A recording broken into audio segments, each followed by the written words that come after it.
Hoje nós vamos falar de saúde. Eu trago aqui hoje uma profissional para responder algumas perguntas que eu creio ser muito interessante. E o tema geral do programa de hoje é comendo errado, alimento certo. E algumas dúvidas, alguns mitos, algumas outras verdades que precisamos saber e vamos fazer hoje aqui no nosso programa com a participação da doutora em nutrição, é a primeira vez aqui no nosso programa, Maria Leonice, bem-vinda, tudo bem? Tudo bem, Darleide, muito obrigada. Prazer ter você aqui com a gente, viu? Poxa, eu é que digo, né? Eu estou com muito prazer de estar aqui. Que bom. O que você diz do tema de hoje? Nós temos aqui algumas perguntinhas que já fomos acumulando para o programa de hoje. Eu queria dividir com o meu público, com quem nos acompanha, algumas informações que você tem para a gente. Você é doutora em nutrição. Me imagina uma paixão assim por esta área. O que significa a nutrição na vida de alguém? E para você, por ter escolhido esta profissão, e, repito, deve ser alguma coisa que te estimula bastante. Realmente, eu uso essa profissão como um prazer realmente na minha vida. Eu faço assim por amar, porque eu tenho outra formação acadêmica. Mas assim, a nutrição, ela é a ciência do momento e ela precisa continuar sendo reconhecida como algo que realmente contribui para gerar saúde no ser humano. Ok. Então, você já sabe que vai poder participar com a gente, deixando a sua pergunta lá na nossa página no Facebook, facebook.com/consultoriodefamilia.nt, consultoriodefamilia.nt. Doutora, já em outros momentos, nós já ouvimos, enfim, e creio também ser uma fala sua diante do que nós conversamos, a respeito de, por exemplo, o intestino ser um segundo cérebro. Qual é a importância de pensar na saúde do nosso intestino para que haja um funcionamento global e que seja de fato entendido por nós leigos? Todas as pessoas dão muita importância para o cérebro em si, os neurônios, dão importância para o coração e às vezes esquecem de dar importância a esse órgão fabuloso que é o intestino. Então, o intestino, ele tem um papel de absorver nutrientes, sejam eles preparados de maneira boa ou ruim, ele vai absorver, e também de excretar resíduos que não seriam importantes para o organismo. Então, há uma importância muito grande de a gente dar uma certa atenção para esse órgão. É um órgão que ele recebe assim, um baque muito grande de muita alimentação errada e também de alimentação certa.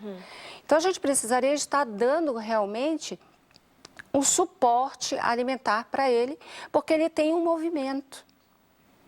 Assim como o pulmão tem um movimento, o coração tem o seu movimento, o seu olho está aí olhando para mim e piscando, tem um movimento, o intestino tem um movimento. E quando nós não damos a devida importância, ele vai perdendo esse movimento. E o que significa este movimento? Assim como o movimento do meu olho, enfim, todos os movimentos têm uma função. Qual é especificamente a função desse movimento que a gente perde quando não cuida, não se alimenta adequadamente? Então, a importância desse movimento vai fazer com que os alimentos que vão chegando ali, eles vão tendo caminho certo. Quando há esse movimento devido. Quando ele vai perdendo esse movimento, o alimento vai ficando acumulado. Você está falando de movimento físico mesmo? É um movimento... É isso mesmo? Ele tem um movimento, um peristaltismo, que é a linguagem mais científica. Então, dependendo da maneira como eu me alimento, do que eu como, eu então atraso ou atrapalho esse movimento e traz todo um prejuízo para a minha saúde. Sim. Basicamente é isso. Traz todo o prejuízo para o corpo em geral. Porque eu costumo dizer que nada está isolado no corpo, como muitas vezes a gente quer isolar. O intestino não está isolado, ele vai trazer resultados para o organismo, seja resultados bons ou ruins, mas vai trazer. Interessante que hoje, quando a gente fala de alimentação, em primeiro plano, parece que vem à mente da gente a saúde com relação à estética, se está gordo ou está magro. E aí os prejuízos, na verdade, são muito, muito maiores. Numa das suas falas de agora, você disse a respeito de alimentos errados e alimentos certos e cai muito com relação à pauta do programa programa de hoje. E eu tenho aqui algumas perguntinhas e já vou lançá-las para o pessoal aí de casa ser estimulado também a fazer as suas perguntas, para ficar bem interativo, bem gostoso aqui o nosso programa e aprendendo hoje com a doutora Maria Leonice, que é doutora em nutrição, além de outras formações que ela tem, mas ter doutorado em nutrição significa hoje nós temos uma oportunidade de fazer perguntas e receber respostas muito confiáveis, como sempre você recebe aqui na sua Novo Tempo, aqui no Consultório de Família e em todos os outros programas. Doutora, a linhaça é um alimento muito consumido. Será que comemos da maneira correta? Como é que nós podemos dizer que estamos comendo um alimento certo, mas de maneira errada? Como e quando? A linhaça é realmente tudo isso que todo mundo propaga. Ela tem um potencial muito bom para o organismo, só que não estão ensinando como comer. É um alimento certo, inclusive para o intestino, e não só para o intestino, mas também fornece subsídios para melhorar o funcionamento cardio, o funcionamento do aparelho reprodutor, as mamas, enfim. Mas a linhaça, ela está sendo consumida errada. Em alguns lugares a gente já andou falando, as pessoas já começaram a consertar o uso. Mas, por exemplo, batem a linhaça no iogurte e não colocaram a linhaça antes no meio líquido quente. O certo é, vai usar a linhaça, coloque a sua linhaça no meio líquido quente, ou seja, numa água quente, no leite quente, num caldo quente, num feijão quente, mas que seja num líquido quente, para poder inativar alguns fatores antinutricionais presentes na linhaça. A linhaça, se você consome sem fazer isso, você vai consumir os fatores antinutricionais e esses fatores, eles são maléficos, porque eles afetam com o passar do tempo. Tipo, se consumir uma vez, em 6 meses, da forma errada, não vai afetar tanto. Mas como estão usando, que é na rotina, vai afetar a produção de uma enzima pancreática, que é a enzima tripsina, que ajuda na digestão das proteínas. Então, com o passar do tempo, a pessoa vai ficar com um problema na produção dessa enzima e logo vai ter problema na digestão das proteínas.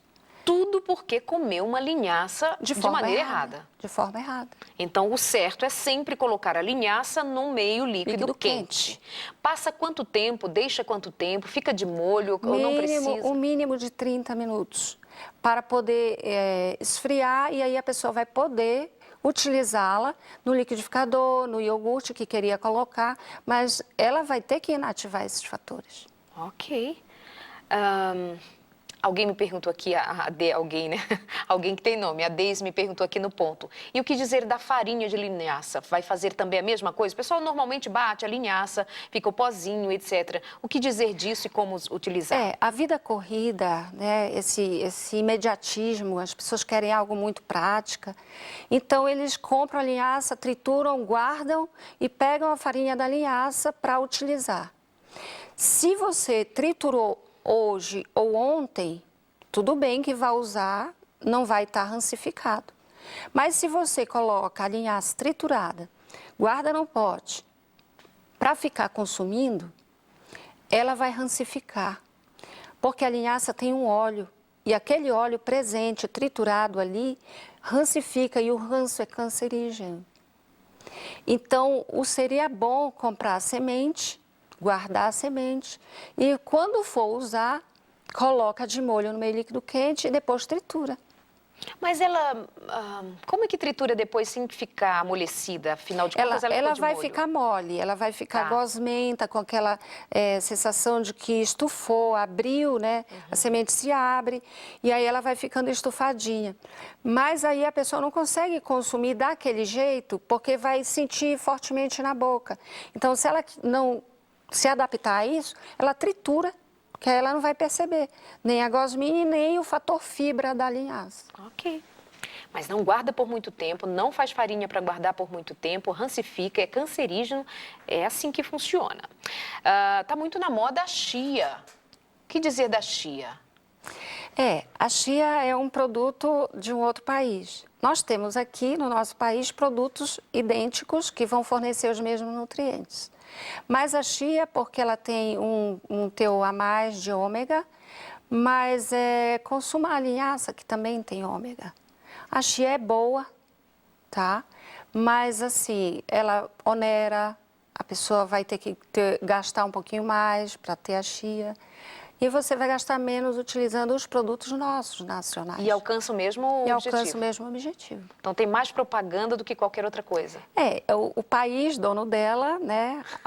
Vendeu bem, né? Investiu no marketing. Mas ela tem nutrientes bons, claro, tá? Que o corpo vai gostar e se beneficiar. Mas o que você está dizendo é que há alimentos nacionais, como, por exemplo, a linhaça, que chegaria próximo da chia com os mesmos resultados. Aveia, come cozida ou crua? Muitas pessoas gostam de comer aveia cozida e não sabem que ela pode ser consumida crua. A aveia pode ser consumida crua em cima das frutas, ou colocada no leite frio ou morno, mas ela não é necessariamente para ser consumida só cozida, fervida. Então, ela pode ser consumida tanto fervida lá no mingauzinho, como crua nos outros alimentos, tipo frutas. A Roseli está dizendo que o que fazer quando esses grãos deixam a gente com gases? Não posso passar nem perto da aveia. Então, a aveia é um cereal e não se sabe se ela está consumindo cozida ou crua. Provavelmente, se ela consumir crua, ela vai sentir menos gases. Mas os gases, a origem dos gases no organismo pode ter várias causas. Então, não necessariamente a causa foi a aveia, pode ser que a aveia seja uma agravante. Mas quem sabe se ela não tem, seria bom ela investigar em algum profissional para fazer alguns exames para investigar se ela já não tem algum problema, né, gástrico. Que a aveia, na verdade, apenas agravaria um pouco mais, mas a questão não é relacionada especificamente à aveia. Especificamente. A Maria Angélica diz, gostaria de saber do consumo dessas sementes para as pessoas que sofrem de retocolite. Então, aí vem os casos, né? Cada caso é um caso. As sementes, elas são interessantes que sejam consumidas, mas elas são mais indicadas para aquelas pessoas que estão sem um diagnóstico de uma patologia. Quem tem a retocolite deveria, em fase de crise, não consumir essas sementes. E quem não consome verduras, provavelmente teria um pouco mais de dificuldade de evacuação, e uma semente inteira, digamos que não foi triturada e nem foi de molho numa água quente, uma semente dessa poderia prejudicar lá o apêndice da pessoa. Então, prejudicaria na retocolite no momento de crise.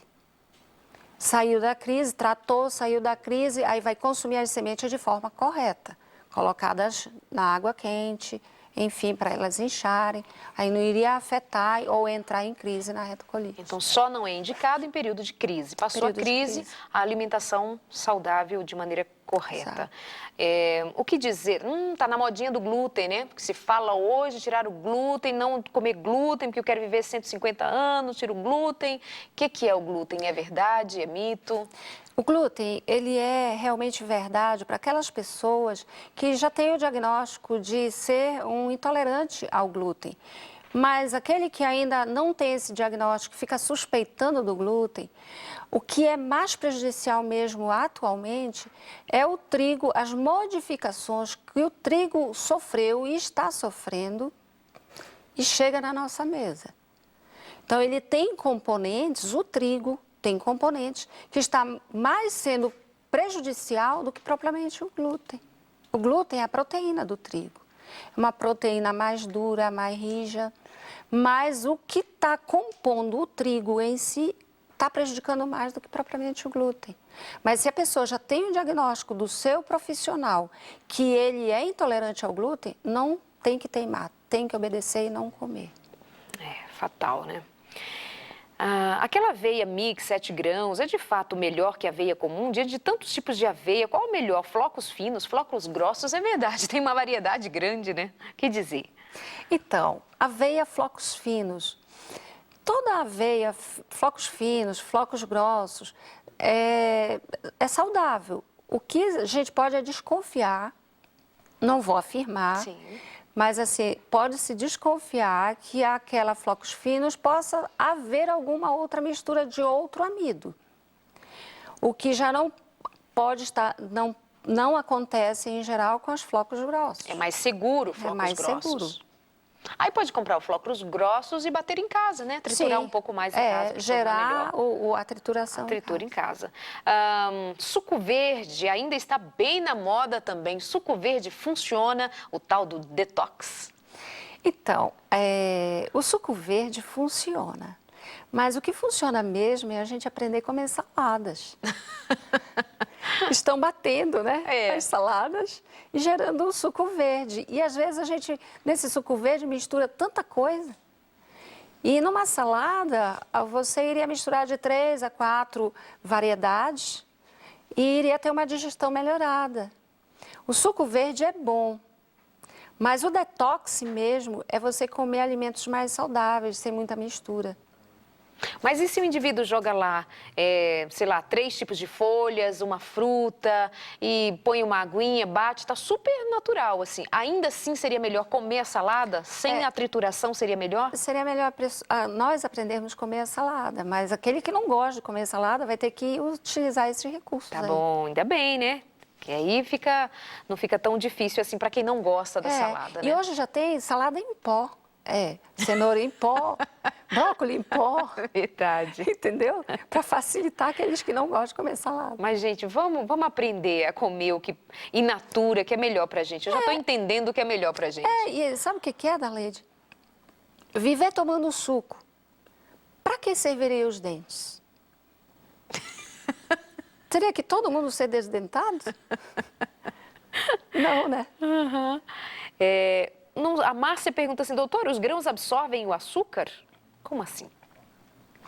Os grãos, em geral, feijões, leguminosas, eles são fonte de proteína, mas eles têm um pouquito de carboidrato que gera açúcar, tá? E a gente não pode estar confundindo isso. Mas, por exemplo, os cereais, inclui arroz, aveia, o trigo, eles são fonte fornecedora de carboidrato, que é um carboidrato complexo, ou seja, no processo da digestão, ele vai ter um outro mecanismo para ser digerido e, mesmo assim, ele vai gerar açúcar. Então, o grão não vai absorver açúcar, mas, em geral, os cereais geram açúcar no corpo e o corpo precisa das duas coisas. Os grãos fornecem proteína. Olha só, Maria Eugênia diz assim, boa noite, amigas, boa noite. Existem fontes vegetais suficientes de vitamina B12? Fontes vegetais suficientes de vitamina B12? Por outro lado, como explicar que eu tenho melhorado muito de tendinites após suspender o glúten e a lactose? Então, fontes vegetais de vitamina B12, não. Teria que ser suplementado. A pessoa teria que ir no profissional, ele iria prescrever uma fórmula e tal para que se tome a vitamina B12. Mas é possível adquirir a vitamina B12 em fontes animais, tá? Aí conclua aí o restante. Ela disse que no caso dela, ela deve estar fazendo referência quando você diz do glúten, que assim, para quem é de fato diagnosticado como não devendo fazer uso do glúten, não deve fazer mesmo. Mas, de modo geral, o glúten não tem a retirada do glúten da alimentação não tem esse benefício todo. Mas aí ela vem justificando, eu estou melhor das tendinites e também melhorado muito após suspender o glúten e a lactose. Então, eu não sei o caso dela e seria difícil a gente constar aqui assim, mas, por exemplo, as pessoas que têm problemas de articulação, de cartilagem, de músculo, e ela tem uma digestão ruim da proteína, porque o glúten é uma proteína, e ela tem uma digestão ruim da proteína, provavelmente ela vai sentir dores. E se ela retira aqueles excessos, principalmente o glúten, ela vai se sentir melhor. Agora, por que ela se refere da lactose? Ela bebe leite? Bebia, agora não mais. Então, aí o que acontece? Ela retirou alguns componentes lactose, que seria fornecido por um alimento animal, e tirou a proteína de um vegetal. Provavelmente ela melhorou a digestão dela. Tá? Então, melhorou a digestão, o resto do corpo melhora. Olha aí o que você falava no início com relação à saúde do intestino, né? Sim. Corrigiu, o intestino funcionou melhor, a inflamação, a tendinite, o que quer que seja. Exatamente. E tem um outro fato que é uma informação: as pessoas que têm lúpus, que é uma doença que o próprio corpo produz, ela é autoimune, não pode comer nada que venha do trigo e nem o glúten, porque ela vai piorar do lúpus. Entendi. Ela vai ficar com a sensação de retenção líquida. Mas está tudo em função do funcionamento intestinal. E essa senhora aí melhorou a digestão, melhorou o intestino, melhorou o resto. Doutora, como consumir corretamente as castanhas? E também, essa é a Débora que pergunta, e o Hélio também pergunta qual a maneira correta de usar o germe de trigo tostado. Então, castanhas e germe de trigo, a maneira correta de usar. Então, o germe do trigo, que é um subproduto do trigo, tem vitamina E, e muitas pessoas se dão bem com o germe do trigo. Mas existem uma ou outra pessoa que possa ter uma alergia ao germe do trigo. Né? Apresenta uma alergia na pele, uma alergia no glote, né? Mas o germe de trigo é bom para ser consumido. Ele foi retirado ali do trigo, mas eu continuo dizendo, o trigo ele está bastante modificado. Está comprometido, provavelmente, né? O germe também. Tá? Para consumir as castanhas? As castanhas, as pessoas costumam consumir as castanhas de uma forma dura, ou seca, ou torrada. Seria muito bom que nós colocássemos assim as castanhas no meio de algum alimento, que elas pudessem agregar uma hidratação para ficar melhor na mastigação. Mas seria boa ser consumida como leite. Aliás, leite, só o leite da vaca, né? O nome leite de castanha não é a nomenclatura certa. Seria o extrato da castanha. Então, seria bom que consumisse a castanha em algum alimento que a castanha fosse ser hidratada para ser melhor mastigada e aproveitar o sabor. Se não for assim, é triturar para extrair aquele extrato e gerar um leite. Mas com Entre isso... aspas, leite. Entendi. Mas com isso você está dizendo que se eu consumo a castanha in natura, peguei a castanha e consumi sozinha, ela não tem o mesmo benefício? Qual é o prejuízo de eu comê-la assim? Porque eu estou comendo assim a vida toda, doutora. Não tem prejuízo de comê-la assim, tá? Mas o ideal, o melhor... Para poder mastigar, porque uma castanha, geralmente, por exemplo, a castanha do Brasil, ela é um pouco mais dura. E a castanha do caju torrada, ela também é um pouquinho mais dura. E as pessoas quase não mastigam, entra muito inteira. É, verdade. Então, se você hidrata, se você coloca junto de algum outro alimento para ela dar uma amolecidinha... Facilita a vida. Facilita. Mas consumir assim, in natura, não tem prejuízo e tem os mesmos nutrientes. A Rosana participando com a gente, a Rosana Ibrahim fazendo perguntas, a Carla Santos, tanta gente, a Ana Luísa também, um monte de gente tem perguntas aqui pra gente. Nós vamos fazer uma pausa, vamos para o intervalo, já voltamos aqui com mais perguntas práticas, objetivas, para você fazer uso aí no seu dia a dia. Quero aproveitar para mandar um abraço muito especial, um monte de beijo pro meu sobrinho Matheus, que está fazendo 11 anos hoje, um rapazinho lindo. Você que está me assistindo, a Te Ama Você, coisa linda. Um beijo, muito bom ter família, né? Ter gente assim pra gente dizer que ama, pra ver crescendo, pra, enfim, dizer que ama. Beijo pra você, meu amor. Quero aproveitar também e mandar um beijo pra todas as mulheres com quem estive nesse final de semana lá em Salvador. Um encontro muito, muito especial. Um abraço para todas vocês, meninas. Foi uma delícia estar com todas vocês. Um abraço principalmente para a Kelane, que administrou tudo aquilo, que promoveu aquele evento.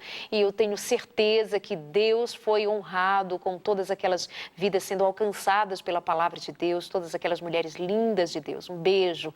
E a todos os amigos com quem tive também um encontro na Igreja Adventista Central de Salvador. Daqui a pouco tô pegando meu RG de baiana e já era, né? Porque vivo aí com vocês e gosto muito. Um beijo, muito obrigada pelo carinho. Nós vamos... Ainda tem 1 minutinho e meio? Então tá, deixa eu aproveitar e dizer aqui da nossa revista Família Feliz, que é o nosso presente que nós enviamos para você todas as vezes que você tem interesse de algum material nosso, nós enviamos para você de presente.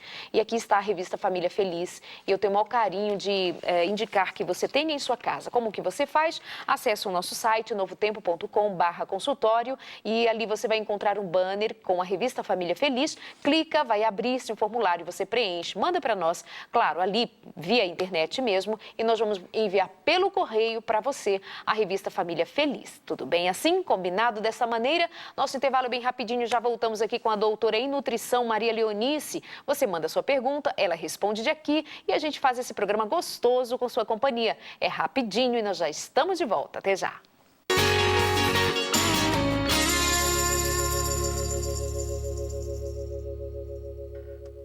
Tanta gente fazendo pergunta aqui. Vai lá na nossa página também, facebook.com/consultório de família.nt. Seja bem-vindo, você que está chegando agora. Este é o seu consultório de família. Nós estamos aqui hoje conversando com uma doutora em nutrição, a doutora Maria Leonice, que está fazendo aqui um momento gostoso com a gente de responder as suas perguntas. Estou fazendo para ela as perguntas que você está me enviando e a gente vai aprendendo juntos. O tema geral do programa de hoje é alimento certo. Como é que é mesmo? Joga aí isso. Comendo errado, alimento certo. Já falamos, por exemplo, sobre linhaça. E está bombando aqui, o pessoal continua querendo saber sobre linhaça. Significa que todo mundo está consumindo e agora ficou na dúvida. Por exemplo, uma moça pergunta assim, gostaria de saber, o que ela disse mesmo? Ah, passou aqui. Uma amiga está dizendo, me disseram que a linhaça contém gente, espera aí por mim, por favor, fitoestrogênio, e quem teve câncer de mama não deve comer essa questão. Procede? Obrigada. Um beijo para você, Célia. Procede. A linhaça, ela é preventiva de muitos cânceres. Mas, assim, comida de modo certo, na quantidade certa e no horário certo. Mas sempre com aquele método que eu falei no começo, né? Inativando os fitatos, os oxalatos, você vai estar aproveitando bem a linhaça. Claro que, se a pessoa já tem uma patologia, que nem o câncer de mama, a linhaça vai fazer muito pouco, ela poderia prevenir isso. Mas depois de estar com o diagnóstico de câncer, a linhaça já não tem esse poder efetivo. Sim. Mas, ao que me parece, disseram a ela que a linhaça, neste caso, faria mal por ter esse fitoestrogênio, e quem teve câncer de mama não deve comer. É isso? Não deve comer? Não deve comer, mas se ela fez a quimioterapia e ela sarou daquele problema e não teve na outra mama, não vai ter problema que ela coma. Entendi. Entendeu? Entendi. Então tá, respondida a sua pergunta. Edivaldo diz, tomate e laranja faz mal para quem tem gota? Eita! Os alimentos que têm um grau de acidez ou azedos vai fazer mal para quem tem gota. Agora, o tomate, que aparentemente ele não é azedo, você consegue comer o tomate e não perceber que ele tem um grau de azedume, mas ele tem alguns componentes que podem agravar. A gota, ele não vai ser o causador, mas ele vai agravar, porque a tendência das substâncias dele é se alojar exatamente naquela fragilidade. Então, melhor evitar. Melhor né? Daleide, por favor, fala sobre a soja. Eu sinto um calorão da menopausa ou outro alimento que ajude. Tem o que fazer para baixar esse calorzão? Miriam, beijo para você. Então, existem sim muitos alimentos que podem baixar esse calor. Mas assim, você no período ou pré ou no período da menopausa deveria estar consumindo um pouquinho mais do extrato da soja e escolher, né? Porque a soja transgênica também é um problema.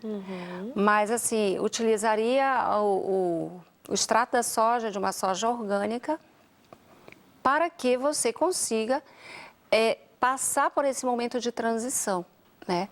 A menopausa ou na pré-menopausa, consumir um pouquinho mais de extrato da soja orgânica, mas também poderia você usar um pouquinho do gengibre, que é a raiz em alguns lugares é chamado mangaratá, em outros lugares é o gengibre, né? O gengibre, ele tem um componente que ajuda você não ter esses calorões, né? Esse fogacho da menopausa. E como vai comer esse alimento que é certo, de maneira certa?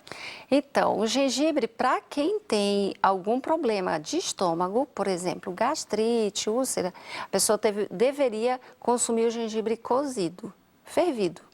Tipo um chá? Tipo um chá. Toma o chá e come a raiz também, cozida? Junto, bate junto. Depois que ferveu 8 minutos, aí deixa esfriar e vai triturar aquela raiz com aquela mesma água. 8 minutos de cozimento. E então pode ser misturado essa água, esse chá com a raiz triturada, pode ser misturado com algum outro alimento, um shake, né? Ou e mesmo para o consumo da isoflavona da soja. Entendi.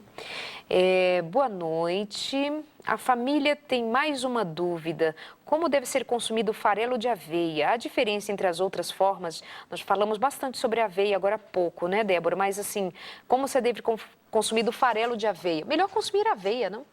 Então, o farelo porque ela vai estar íntegra com o farelo junto. Mas se você quer consumir o farelo, faça preparações com o farelo, enriquecendo aquelas farinhas que são refinadas. Exato. Beijo para você, Marlon Santana, nos acompanhando aí do lado da sua mamãe. E o nome dela é Silvia. Um beijo para você, dona Silvia. Ela pergunta alguma dica sobre tratamento de gastrite. Obrigada, você citou gastrite agora há pouco. Tem algum alimento que pode e deve ser usado? Para que eu falasse sobre o tratamento para gastrite, eu precisava avaliar o caso. Mas assim, eu vou Nada falar... isolado, né? Eu vou falar assim no geralzão, que eu não sei se vai servir para você, como eu te falo, precisaria analisar o seu caso. Mas assim, alimentos que iriam beneficiar no tratamento, seria você estar consumindo os alimentos que não tenham um grau de acidez elevado durante o tratamento, e você procurasse mastigar mais seus alimentos, né? Seria muito importante que você consumisse alimentos bem triturados, bem mastigados, não triturar no liquidificador, mas nos seus dentes. E para evitar a gastrite, seria interessante que você não consumisse café, não consumisse pimentas, né? Porque isso daí piora a mucosa do estômago, e evitasse comer uma quantidade muito grande de alimento que fosse demorar para ser digerido no estômago. Porque o estômago também, ele pode originar uma gastrite devido à demora do alimento para ser digerido. Fermenta, muitas misturas, queijos, muitas misturas de alimentos ali para preservar um paladar, e a pessoa vai demorar para digerir, demorou, pode ser que haja uma inflamação na mucosa do estômago e é uma gastrite a inflamação. Pois é, a gente inventa veneno para si mesmo, né? Para a gente dizer que uma refeição foi farta, foi favorável para todo mundo, tem que ter uma variedade grande, tem macarrão, tem arroz, tem feijão, tem farofa, tem batata frita, enfim, lasanhas, e tem que dar aquela mesa farta, né? De assim, agora vamos pedir a bênção de Deus sobre esse alimento. Eu sei, assim, que Deus é o Deus do impossível, mas tem umas coisas que o senhor deve olhar assim e dizer assim, não vai dar não?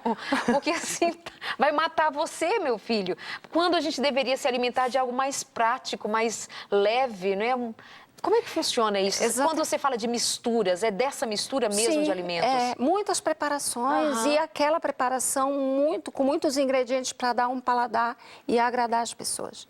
Então, assim, nos banquetes familiares que trazem muita coisa, não é obrigado você comer de tudo que tem lá. E você vai num buffet, ou vai num evento, num self-service, tá lá, o culinarista teve o prazer de fazer tudo e agradar a sua boca. Mas você tem que ter o prazer de selecionar, porque senão acontece isso, muita mistura no estômago, o estômago não tem assim, uma condição de dar conta de tudo num tempo X, que seria uma digestão de 1h30, 2, vai ter 3 horas, 4 horas, vai causar refluxo, enfim. Gente, essa história de gastrite até parece É igual tomar água, assim, todo mundo, tem gastrite, tem gastrite. Aí tem a gastrite nervosa. Banalizou, né? Banalizou, tem gastrite. Aí o que faz? Toma lá um remédio, aquele remédio famoso que tomam, e aí diz assim, mas até quando? Não, o doutor disse que tem que tomar para a vida toda. Quer dizer, tem uma gastrite de estimação, né? E de estimação e de falta de estima com o corpo, porque não é assim.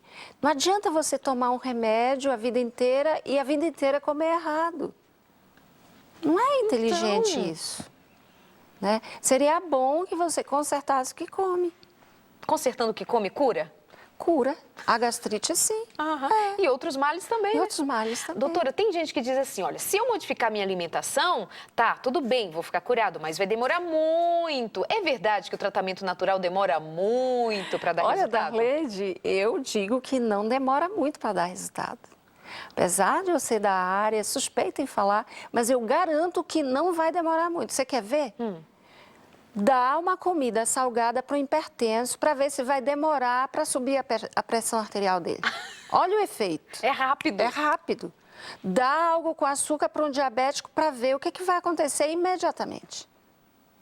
Então, quer dizer que a gente pensa que o efeito negativo é que é rápido e pensa que o efeito positivo é demorado? Não é, o efeito positivo também é rápido. Fica a dica para você, foi curto e grosso objetivo. Eu senti assim que ela falou com uma força de uma verdade. Olá, boa noite, eu gostaria de saber, tem tanta pergunta chegando que enquanto eu estou lendo, as demais já passam na minha frente. Gostaria de saber, acho que ela já foi também, remédio natural para intestino preso. É a alimentação correta, né? É a alimentação à base de verduras, frutas, cereais não refinados, né, proteínas de fácil digestão. Doutora, vamos resumir aqui o esquema. É assim, chegam das mais variadas perguntas. Como eu como, né, como isso, como aquilo, que é a proposta do programa de hoje. Mas, de modo geral, qual que é o princípio para alguém que queira ter uma vida saudável no que diz respeito ao que põe no prato, saber a quantidade, como se come? Ensina pra gente esses passos práticos. Então, o primeiro passo é saber o que comprar. Ok. Comprou errado, não vai jogar dinheiro fora, vai comer errado. Comprou por agradar o paladar, os olhos e não usou o raciocínio para aquela compra. Esse é o primeiro passo. Segundo passo, comprou o legal, o saudável, vá preparar de uma forma que você não faça o bom ficar ruim. Por exemplo, tem pessoas que compram o azeite de oliva e chega em casa e frita. O azeite de oliva é bom, mas fritou ele é ruim. Então, aí eu busco a preparação. Eu falei da compra, agora vamos ver a preparação. E nessa preparação, que quantidade preparar? Porque também se a pessoa, por exemplo, tem 3 pessoas numa casa, numa família, vai preparar um panelão? Vai comer o panelão. Vai comer muito. Então, aí eu parto para a questão da quantidade. Né? A compra, a preparação e agora a quantidade. Que quantidade fazer? Quantas pessoas tem em casa? Quem é que prepara esse alimento? É uma pessoa que tem uma certa noção do que é saudável? Porque o que é saudável é ter a quantidade certa, é ter um componente de tantas variedades, não exagerar nessas variedades, mas também não faltar variedades. Aí precisa ter alguém que entenda um pouquinho daquilo. E daí a família diz assim, bom, mas aí eu não entendo. Quem entende? Será que a minha empregada que entende? Tem cursos para se compreender isso. E aí não deixe só na mão da empregada doméstica, coitada. A empregada doméstica quer fazer o melhor dentro da casa. Mas às vezes a rotina alimentar vai ficar tudo no peito dela. Então eu digo, para o saudável, para o melhor, até quem prepara tem que ter um pouquinho de noção do que é saudável, para não fritar.